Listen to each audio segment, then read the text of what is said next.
First तो पूरा पूरा सिलेबस थ्रोली कंप्लीट करना चाहिए और सिलेक्टिव स्टडी मतलब स्टार्टिंग में नहीं करना चाहिए। पूरा कंप्लीट करने के बाद फिर उसमें कंसिस्टेंसी रखना चाहिए। ये नहीं कि मतलब 10 दिन 15 दिन पढ़े फिर इधर छूट गया फिर स्टार्टिंग से गैप कर रहे हैं, वो मतलब कंसिस्टेंसी रहना चाहिए लगातार। और दूसरा चीज़ टारगेट अचीव करना, जैसे आज मैं टारगेट सेट किया हूँ, कल मेरे को ये चैप्टर करना है, तो एनी हाउ वो कल करना है।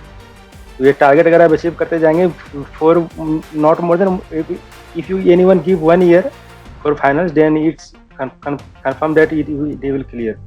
सबसे पहले तो उसको ऐसा इन्वायरमेंट देना चाहिए। जो भी प्रिपरेशन कर रहा है उसे, कोई भी घर में कोई सीएमए का प्रिपरेशन करता है तो मेरे हिसाब से कोई अकेला प्रिपरेशन नहीं, उससे सर पूरा फैमिली उससे पीछे होता है, सपोर्ट मतलब कोई डिस्टर्बेंस नहीं होने देना, टाइम टू टाइम उसका मतलब मदर होती है वो खाना देना, मतलब ये सब कुछ पूरा फैमिली मतलब सपोर्ट करता है, तो तभी हो पाता है वो। इंग्लिश कमजोर है तो उसको सर स्पोकन पे वो थोड़ा ध्यान देना होगा इंग्लिश पे, क्योंकि उसे सिर्फ एग्जाम क्वालिफाई, एग्जाम के बाद भी इंटरव्यू एंड आगे लाइफ में भी वो तो इम्प्रूव करना ही होगा, उसको कोई ऑप्शन नहीं है।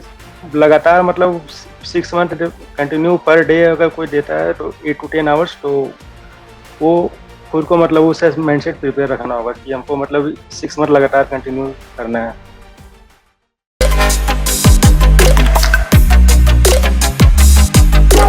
Ladies and gentlemen, please welcome Manish Kumar. Congratulations भैया। Congratulations. Thank you everyone. Congratulations. जल्दी जल्दी जल्दी Congratulations. चलिए, great. Thank you Manish for joining. And today, as you know, we are here to share your experiences with the students. So let me ask you some questions which will basically help our students yes sir, yes. to determine what they are missing out. ठीक है, तो मनीष आप कहाँ से हो, थोड़ा बताओ अपने बारे में। सर मैं एक्चुअली हजारीबाग झारखंड से बिलोंग करता हूँ। अच्छा, और आपने पढ़ाई कहाँ से की थी? पढ़ाई सर मैंने कोलकाता रह के किया था, ग्रीस पार्क साइड, और मैंने SFM एंड SCM का क्लासेस आपसे परचेस किए थे। Very good. तो मनीष ये बताओ, क्या ऐसा सीक्रेट था जो आपको पास करा दिया और रैंक लाया?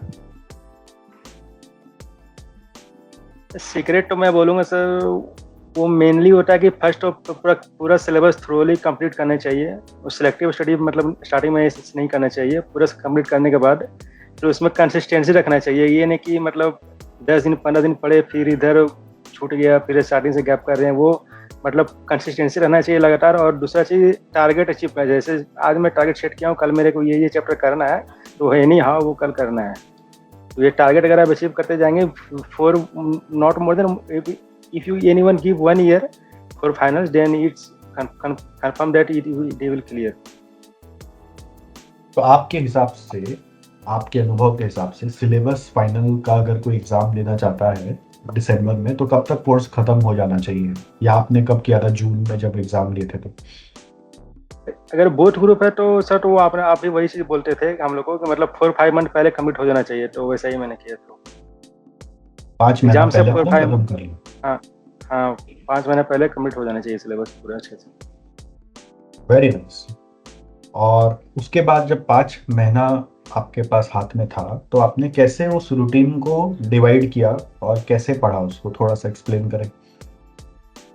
तो पहले तो मैं एक दिन में एक ही सब्जेक्ट को उठा रहा था, तो एक साइड मतलब एक दिन में 2 दिन 3 दिन करके मतलब वो रिवाइज करने में जो भी समय लगता था, तो वैसे मैंने किया। और फर्स्ट 2 मंथ में मेरा लगभग 1 रिवीजन हो गया था, एंड फिर नेक्स्ट सेकेंड रिवीजन मेरा कुछ कम समय लगा, थर्ड रिवीजन का मतलब टोटल मैंने 4 रिवीजन किया था एग्जाम से पहले। Very good.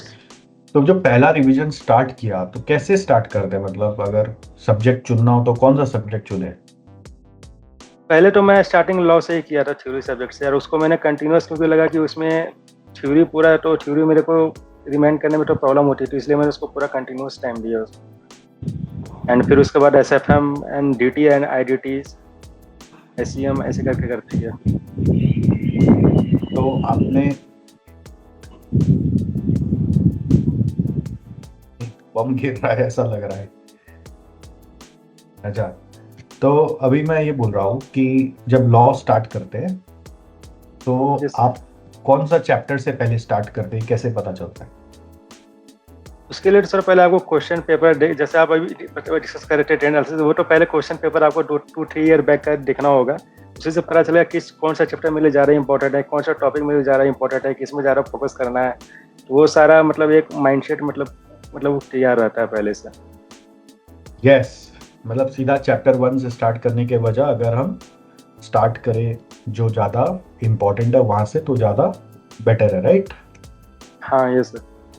ओके, सो अब जब अपने पढ़ाई करते हैं, मान लीजिए जब वीडियो क्लासेस का टारगेट नहीं रहता, क्लास ख़त्म हो जाती है और रिवीजन करते हैं, पूरा दिन घर पे बैठे रहते हैं, तो क्या चैलेंज आते हैं? मतलब कि पढ़ाई का रिदम टूट जाता है और उसको कैसे ओवरकम करते हैं?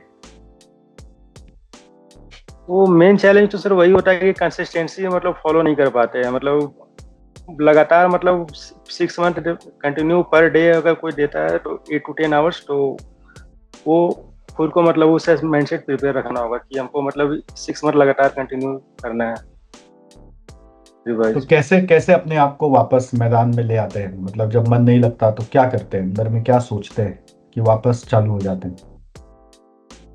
तो वापस चालू होने का वही रीजन है क्योंकि मेरा टारगेट रहता है कि ये जून टर्म, जैसे मेरा टारगेट है जून टर्म मेरे ये नहीं हाउ ये क्लियर करना है, तो इसलिए मेरे पास कितना समय बचा है, 6 मंथ बचा, तो फिर उसके अकॉर्डिंग प्लान करते हैं कि मतलब जैसे मैंने प्लान किया था 2 मंथ में मेरा फर्स्ट रिवीजन कंप्लीट हो जाना चाहिए, तो हो जाना चाहिए, एंड सेकेंड रिवीजन फिर मैंने वैसे। सुबह कितना बजे उठ जाते थे पढ़ने के लिए? सुबह तो सर मैं वही 7-8 AM में उठता था। और रात को कितना बजे तक पढ़ते थे? रात को मैं वही 12-1 बजे तक। संडे को भी पढ़ते थे? Yes sir, everyday. हाँ, एवरीडे सर, यस सर। आपके दोस्त वगैरह नहीं थे क्या, आपको बुलाते नहीं थे, आजा चल घूम के आते हैं? नहीं सर, मैंने ज़्यादा फ्रेंडशिप वगैरह ये सब किया नहीं, केवल 1-2 दोस्त है तो वो बस कॉल पे कभी कॉल थोड़ा बात होता था, बाकी इस पे मैंने ध्यान नहीं दिया ज़रा। और कोई रिलेशनशिप का चक्कर? वो तो बहुत सारा सर, फैमिली फंक्शंस बहुत सारा आते थे तो वो सबको थोड़ा अवॉइड करना पड़ता था, क्योंकि बाकी तो फैमिली फंक्शन तो सब पूरा दिन मतलब चलते रहेंगे लाइफ टाइम, इसलिए मैं थोड़ा अवॉइड किया था उसे। पेरेंट्स का कैसा सपोर्ट मिला आपको? पेरेंट्स का तो बोला जाए सर तो पूरा सपोर्ट था, क्योंकि उन्हीं के सपोर्ट की वजह से ही मतलब ये हो पाता है। मतलब अगर कोई को सपोर्ट देना हो पेरेंट को, अगर कोई पेरेंट पूछे कि मैं सपोर्ट करूं, क्या क्या करूं सपोर्ट करने के लिए, तो क्या एडवाइस दोगे आप? सबसे पहले तो उसको ऐसा इन्वायरमेंट देना चाहिए, जो भी प्रिपरेशन कर रहा है उसे, कोई भी घर में कोई CMA का प्रिपरेशन करता है तो मेरे हिसाब से कोई अकेला प्रिपरेशन नहीं, उससे सर पूरा फैमिली उससे पीछे होता है। सपोर्ट मतलब कोई डिस्टर्बेंस नहीं होने देना, टाइम टू टाइम उसका मतलब मदर होती है वो खाना देना, मतलब ये सब कुछ पूरा फैमिली मतलब सपोर्ट करता है, तो तभी हो पाता है वो। तो अगर किसी के सपोर्ट नहीं आ रहे हैं, बार बार घर वाले बोल रहे हैं कि यार कितना एग्जाम देगा, कब पास करेगा, तो क्या बोला जाए उनको? पहले तो समझाना चाहिए अच्छे से, कि अगर समझ जाए अगर समझाने से हो जाता है ठीक है, तो फिर वो कहीं मतलब साइड कहीं रूम वगैरह लेके, जैसे मैं अपना रूम लॉक कर देता था पूरे दिन के लिए, तो मेरे को डिस्टर्बेंस तो वैसे करना होगा। हाँ, वेरी नाइस। आपके घर में कौन कौन है? तो मेरे घर में मम्मी पापा, एक भाई और एक बहन है।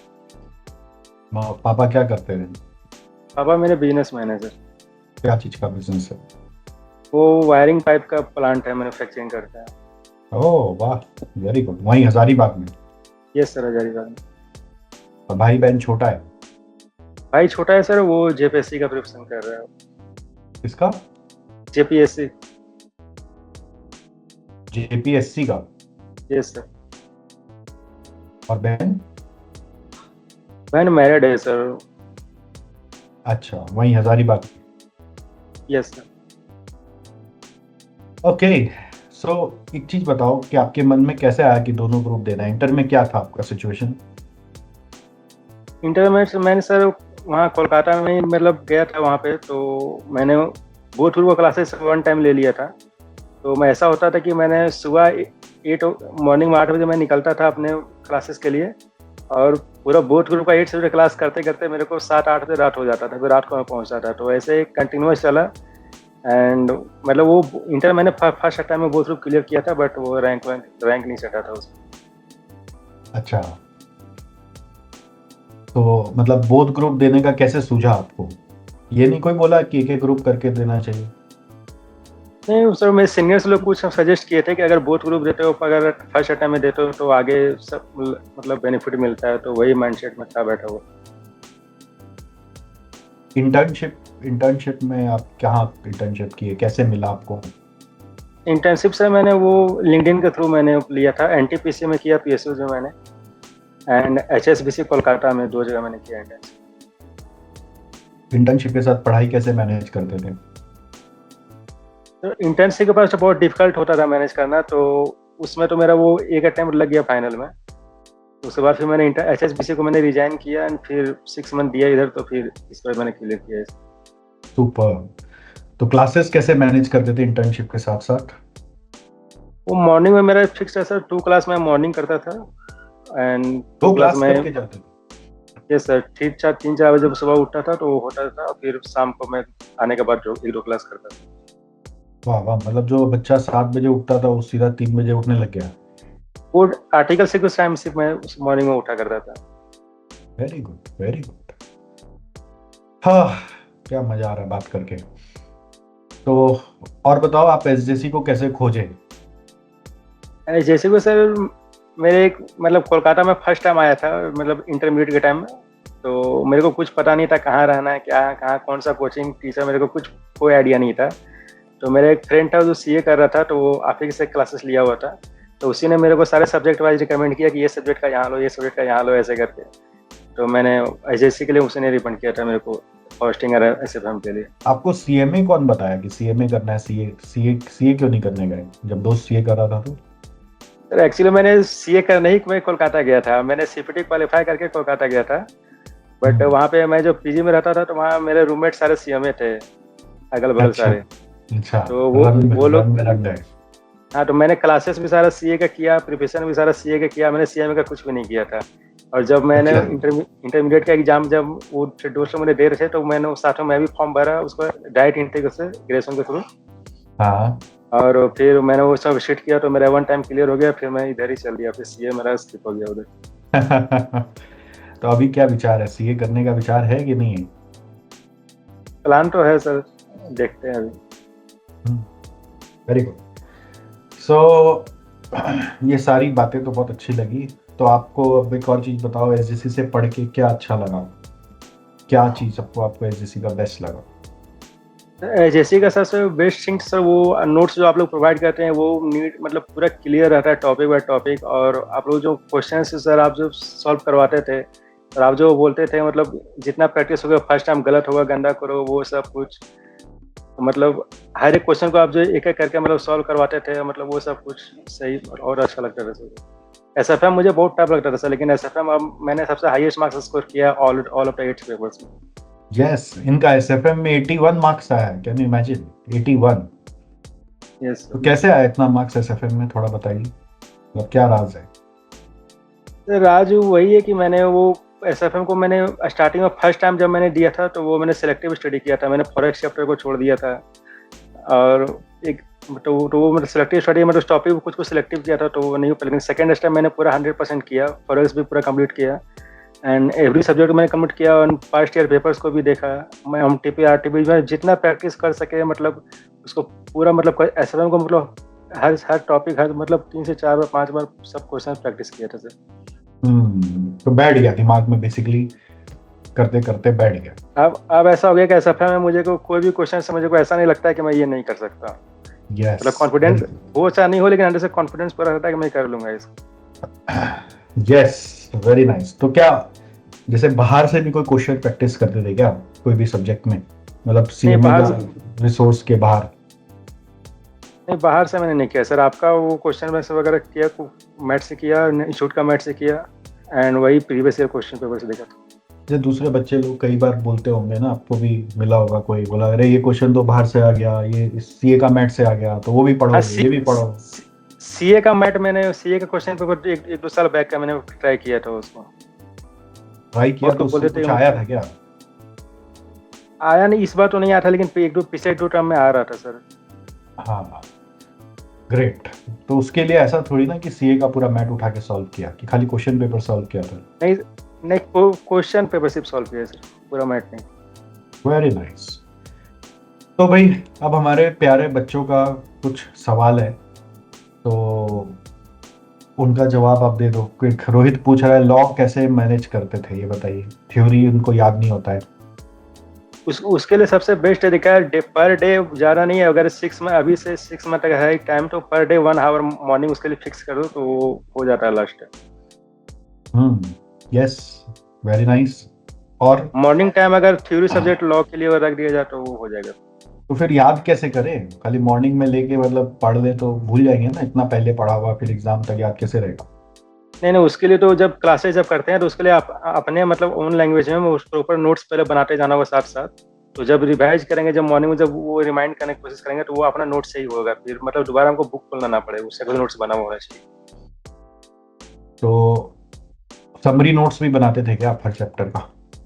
समरी नोट्स बनता था सर, वही बोल रहा हूँ, मतलब वो अपने लैंग्वेज में मतलब हर चैप्टर का समरी नोट जितना मतलब जो जो इम्पोर्टेंट रहे वो पूरा नोट्स क्लासेस के समय ही बनाते जाते थे।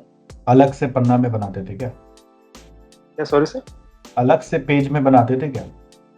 नो सर, एक ही नोट्स था उसी में। कोचिंग के टाइम पूछ रहे बच्ची कि आप रिवीजन कैसे करते थे, क्लास करते करते के समय रिवीजन कैसे किया करते थे?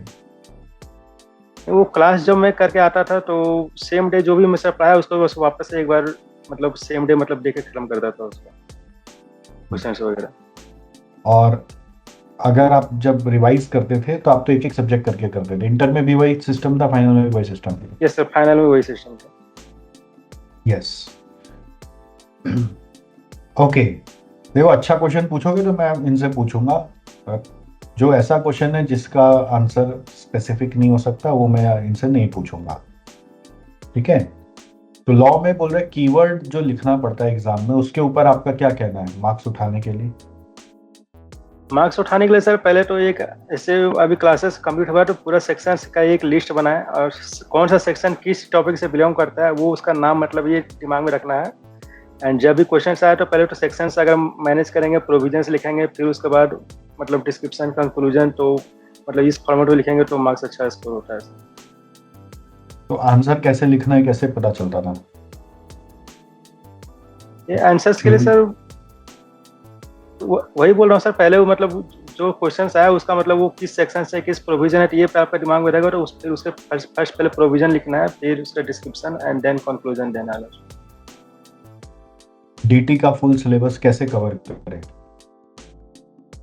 डीटी का तो मैंने ज़्यादा फोकस इंटरनेशनल टैक्सेशन पे किया था, क्योंकि अगर डीटी जितना वास्ट है अगर उसको क्लियर करना तो इंटरनेशनल टैक्सेशन एक ही जो है मतलब स्ट्रांग होना चाहिए, मतलब 40 मार्क्स का लगभग वो रहता है, तो उसको मतलब 6, 7, 8 बार मैंने किया था उसको, तो उससे मेरे बहुत हेल्पफुल हुआ वो। एग्जाम में क्या बाकी सेक्शन लिखना पड़ता है? सेक्शन और प्रोविजन लिखते हैं पूरा प्रॉपर? ये लॉ के लिए है एंड थ्योरी सब्जेक्ट के लिए, बाकी डीटी वाले के लिए उतना अगर नहीं हो पा रहा है तो उतना कंपलसरी नहीं।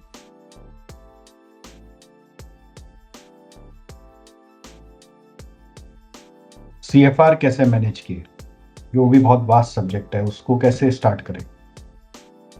सीएफआर के लिए तो सर इधर 2022 सिलेबस में इंड एस है, तो वो तो इंड एस पूरा अच्छे से कंप्लीट करना है उसको, क्योंकि ऑब्जेक्टिव्स है, बहुत सारे शॉर्ट क्वेश्चंस उससे आते हैं, and second theory, and then फिर वो बिजनेस कॉम्बिनेशंस एंड रिस्ट्रक्चर, ये सारा। एमसीक्यू के लिए अलग से तैयारी करते थे कि जितना पढ़ा उसी से हो जाता? तो सर इस बार वो इंस्टीट्यूट एमसीक्यू बैंक लॉन्च किया था, एंड जो इंस्टीट्यूट का मैटर में क्वेश्चन एमसीक्यू था बस वही सारा देखे थे। मतलब अलग से पढ़ना पड़ता, मतलब ऐसा नहीं कि खाली इग्नोर करके जाने से नहीं होगा ना? नहीं सर। डे बिफोर एग्जाम एक दिन पहले कैसे रिवाइज करते थे? मतलब इतना कम समय में जब दोनों ग्रुप दे रहे थे तो कैसे पढ़ा करते थे, कितना पढ़ा करते थे? सर उसी के लिए मैंने स्टार्टिंग से प्रिपरेशन किया था, मैंने समरी नोट्स वगैरह प्रॉपर नोट्स बना कर रखा था कि मेरे पास 3 से 4 घंटे 5 घंटे ही रहेंगे एक पूरा एक एग्जाम से पहले, तो मतलब 4-5 घंटे में पूरा सब्जेक्ट को कंप्लीट कर सकूं, वैसा मेरा प्रिपरेशन था पहले से। खाली देख देख के जाना? तो उस समय सम्स भी करते थे कि खाली थ्योरी पढ़ा करते थे प्रैक्टिकल सब्जेक्ट में? सम्स को बस एक बार देख लेता था, जो मेरा मतलब रिटेन था कि ये सम्स मुझे देखना है, इम्पोर्टेंट जो थोड़ा टफ था वो सब केवल वो एक बार गो थ्रू कर लेते थे, बाकी थ्योरी वगैरह थी वही देख लेते। इंग्लिश जिसका कमजोर हो उसके लिए क्या एडवाइस है? इंग्लिश कमजोर है तो उसको सर स्पोकन पे वो थोड़ा ध्यान देना होगा इंग्लिश पे, क्योंकि सर सिर्फ एग्जाम क्वालिफाई एग्जाम के बाद भी इंटरव्यू एंड आगे लाइफ में भी वो तो इम्प्रूव करना ही होगा, उसको कोई ऑप्शन नहीं है। स्पोकन रिटन में भी प्रॉब्लम होता है तो क्या करें? रिटर्न में से अगर वो प्रॉपर हम स्टडी करेंगे तो वो हो जाता है स्ट्रांग। Very good. आर्टिकलशिप में बताइए क्या अनुभव हुआ आपको, एक यूनिक अनुभव बताइए जो आपको बहुत अच्छे से याद रहेगा, क्या सीखा था आपने? आर्टिकलशिप सर वो बहुत ज़रूरी होता है। मैंने पीएसओ से किया तो वहाँ मैंने जनरली सैप में काम किया, मायरो वगैरह ये सब, तो वो सैप का मुझे अच्छा नॉलेज हुआ एनटीपीसी में। एंड एचएसबीसी में जब मैंने काम किया तो वहाँ म्यूचुअल फंड्स वगैरह ये सब में काम कर रहा था, तो वहाँ वो हेल्पफुल हुआ सर। तो लिंक्डइन में आप जो बोल रहे थे एनटीपीसी का ओपनिंग आया और आप अप्लाई किए, मतलब उधर क्या वो टेस्ट वेस्ट हुआ था कि लिंक्डइन में वो लोग पोस्ट किया था एनटीपीसी बस? नहीं सर, वो पोस्ट आया हुआ था एक, तो मैंने डायरेक्ट वहाँ पे सिर्फ इंटरव्यू हुआ था, टेस्ट वगैरह नहीं हुआ। अच्छा, इंटरव्यू में क्या पूछा आपसे वहाँ पे? वही बेसिक सर, इंड एस वगैरह, इंटर का इंटर, या फिर नॉर्मल थोड़ा बहुत अकाउंट से जनरल एंट्रीज वगैरह, ये सब वही सब पूछा गया था। एक सवाल एक बच्चे का आ रहा है, वो बोल रहा है कि 5 मार्क का अगर क्वेश्चन आया या 7 मार्क का क्वेश्चन आया तो कितना पॉइंट लिखना है थ्योरी में? 7 पॉइंट लिखना है कि जितना है याद है उतना ही लिखना है? नहीं, कोशिश करना है कम से कम 5-6 पॉइंट लिखना है। अगर नहीं हो पा रहा तो फिर भी मतलब 5-6 पॉइंट और थोड़ा बहुत डिस्क्राइब वगैरह सब करना, इतना करना होगा। जब फर्स्ट रिवीजन करें तो क्या हाथ से प्रैक्टिस करें, मतलब कि उस समय खाली घुमा घुमा के देखें, क्या करें? नहीं, हाथ से ही प्रैक्टिस करना है, क्योंकि जब तक हाथ से प्रैक्टिस नहीं करेंगे एग्जाम हॉल में लिख ही नहीं पाएंगे। वो लगेगा कि हो जाएगा। माने क्या हुआ हाथ से प्रैक्टिस माने हुआ क्या कि क्वेश्चन पढ़ के सॉल्यूशन बिना देखे करना है कि अटक गए तो देख लेना, कैसे पढ़ करना? नहीं, फर्स्ट तो सोल्यूशन बिना देखे करना है। अगर नहीं हो पा रहा तब एक बार देख लीजिए, लेकिन पहले तो खुद से ही करना चाहिए। चलिए, बहुत ही बढ़िया, एकदम गजब क्लैरिटी के साथ आपने सारा बात बताया।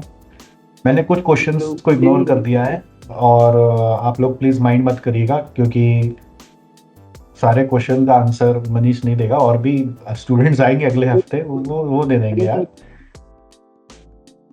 ठीक है? हेलो हाँ जी सर, मुझे एक डाउट पूछना है। पूछिए। सर जैसे हम मनीष सर से मैं पूछना चाहता हूँ, जैसे सर हम एबीसी कोस्टिंग कर रहे हैं, उसके बाद हम कर रहे हैं मार्जिनल कोस्टिंग।